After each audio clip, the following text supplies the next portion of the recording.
In line with our previous lecture, then it can be said that experimentally obtained data need statistical treatment for proper inferences. Therefore, statistics is the science of collecting, analyzing, and interpreting data. In this respect, statistics has some basic applications. And these applications are, firstly, it is used in designing experiments scientifically and minimizing experimental errors. It is also used in drawing a representative sample from the population for an experiment or survey and in fixing the sample size for the dependable inferences. Next is statistics is also used for systematic arrangement of observed data to express them in common communicable forms. It provides meaningful description or presentation of the studied property or the subject matter of the experiment. Then it also acts or statistics can also be used in assessing the probability or the chance occurrence of the observed result. Now, what is this chance occurrence? See, as we deal with the samples, we do not deal with the populations directly. There is always a probability that the observed results of an experiment using a sample might not be applicable to its population.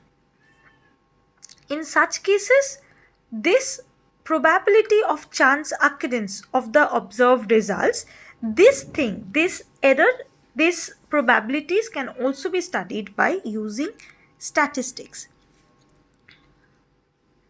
And obviously, in this way, it helps us to generalize the findings of a sample to the entire population. Then statistics also estimates the probability of errors in the inference, that is the inferential errors. Next, statistics is used in estimating the reliability of an experimental method or test in measuring the specific relevant property through a mathematical assessment of the consistency of the results or repeating the test on the same sample. That means reliability of a test method, reliability of a test stool or research or any experimental method can be calculated or found out by using statistics, by applying statistics.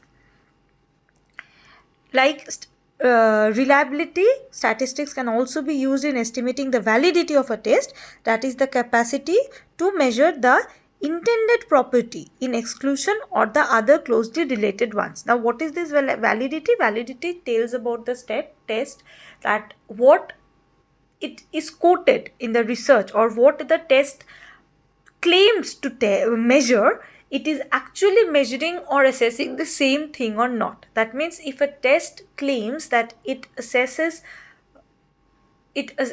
numerical ability, then does the test typically, really, truly assessing the numerical ability? That is validity of a test. So statistics is also applied in finding out or estimating the validity of a test. Next, statistics explores and quantifies the magnitude and direction of relation between the changes of two or more properties, events, as well as their cause and effect relationship. Therefore, the relationship between the variables, this can also be found out by using statistics. Next is statistics is also applied to predict mathematically the most probable value of property or event in the individual from the observed value of one or more or such related properties or events in that individual or case. That means that statistics is also used in prediction or making inferences about or predicting values of the individuals or cases depending on the observed values of similar cases or individuals. Now, next is another application of statistics is the causative factors for the variations of a property or event are explored by statistical method of analysis of variance. So, analysis of variance or ANOVA is also a method of statistics that is used for finding out the causative, not only the causative factors but also the causative factors behind the variations of the property, why these variations are taking place.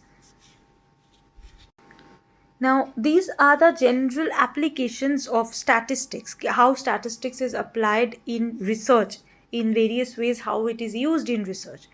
Now, when we are talking about statistics, it is generally divided into two major categories. One is descriptive and the other is inferential. As the name suggests, the descriptive statistics deals with the description of the data. That is, it's a way to organize the data and represent the nature or characteristic of the sample under observation. And inferential statistics, on the other hand, it deals with the inferences, that is, interpretation of the characteristics of the sample. It allows us to make predictions or inferences about the sample depending on the informations or observations that has been obtained. Just remember, we were talking about the predictive application of statistics when we were just discussing about the applications. We said that it can be used for predicting values of the individual scores. In the same way, see, when we are talking about the inferential statistics, we are dealing with, that is, in inferential statistics, there are scope for making predictions about the sample depending on the informations or the observations that has been made. Therefore, what is the difference between then descriptive and inferential? If we see it a very simpler note, then in descriptive statistics, we are only describing the characteristics of the sample depending on the observation. But in inferential statistics, we can also make predictions or conclusions. We make predictions or draw conclusions depending on the informations obtained or depending on the characteristics of the sample. Okay, so these are the basic differences between the two types of statistics. Now, to understand the use of statistics, some basic concepts need to be mentioned over here. We know that statistics is a figural description of the sample, that is the representative of a universe or population. So, by population, from the statistical point, the term population refers to the total items under the study, that is the total items about which the information is desired. And the attributes that are the object of study are referred to as the characteristics, and units possessing them are called the elementary units. And these units are the characteristic features or the units of the population on which the study is made. Now, this population can be finite or infinite. When a population is said to be finite if it consists of a fixed number of elements, so that it is possible to know the exact number, how many elements actually exist. And an example for this may be the population of a city. Next, the infinite population. The infinite population is that population which is actually theoretically impossible to observe all the elements of that population. It is that we know about that population, it exists, but we exactly theoretically or practically cannot know the exact number of elements the population might have. An example of this may be the stars in the sky. Here, one thing that we should remember is that no truly infinite population of physical object exist, because any physical object that is permittable in our situations are not truly infinite in nature. However, many populations do appear very, very large. So in that situations, we can call it as a infinite population. And in statistics, this population units is expressed in capital N. It is written as capital N, only a capital N. It denotes the population elements. Next, we should study about the sampling frame.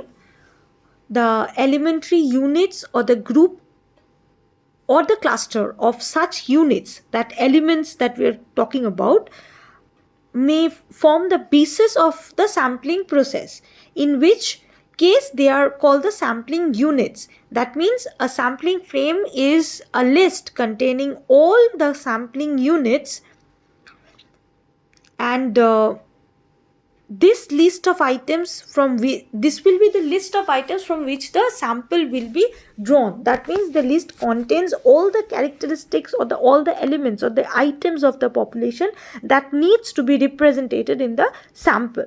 So that list of elements or items is known as the sampling frame. After this is the sampling design, and the sampling design is the definite plan for obtaining a sample from the sampling frame. It refers to the technique or the procedure that the researcher would adopt in selecting some sampling units for which the inferences about the population is drawn, because this sample forms the basis on which the inferences or the statistics is applied, and we get an idea, and that result is applied to know or that same result is applied to describe and to tell something about the total population. That means that result is generalized to the population also. Next is, now we are talking about the statistics and the parameters. So this thing I already have mentioned in the class last time. A statistic is a characteristic of a sample, whereas a parameter is a characteristic of a population. When we work out certain measures such as mean, that means the central tendencies, the mean, median, mode or like of a sample, they are called the statistics, for they describe the characteristic of the sample. Now same measures, if they describe the characteristic of a population, then they are called the parameter. Obviously the statistical expression is different. Like for the population mean, which is denoted as the mu, that is a population mean, it's a kind of a parameter, but for a sample mean we generally denote it in an X bar. This is actually a statistic. And when we are talking about sample statistics, we should know about the sampling error. What is sampling error? We should be discussing it in a very simple terms. Now these sample surveys, they imply the study of a small portion of the population, and as such there would naturally be some amount of inaccuracy in the information collected. This inaccuracy may be termed as the sampling error or the area variance. That means when we are drawing the elements from the population, we are not studying the whole population. We are sampling using sampling frame, and we are sampling certain elements that we think of as the chief elements of the population, and depending on that we do the sample that we say is the representative sample of the population. As the sample is not the exact frame of the population, it's not the exact replica, it is a representative and not a replica. It is possible and it is quite reasonable that some differences will be there. Some differences will be there between the population and its sample. This inaccuracy between the population and the sample, this is called sampling error. So these are the basic ideas relating to the statistics and how it is used in research, how it is used in psychology, and why it is important in its application. And as far as our discussion, it is very clear that it plays a very important role in the experimental research, and it furnishes us with valuable and coordinated informations with assistance of charts, tables, outlines, and diagrams. So this is the basic idea. I guess this part is clear to you. If you have any doubts regarding this, you'll obviously communicate to me in the chat box or in our doubt clearing classes. Thank you, class.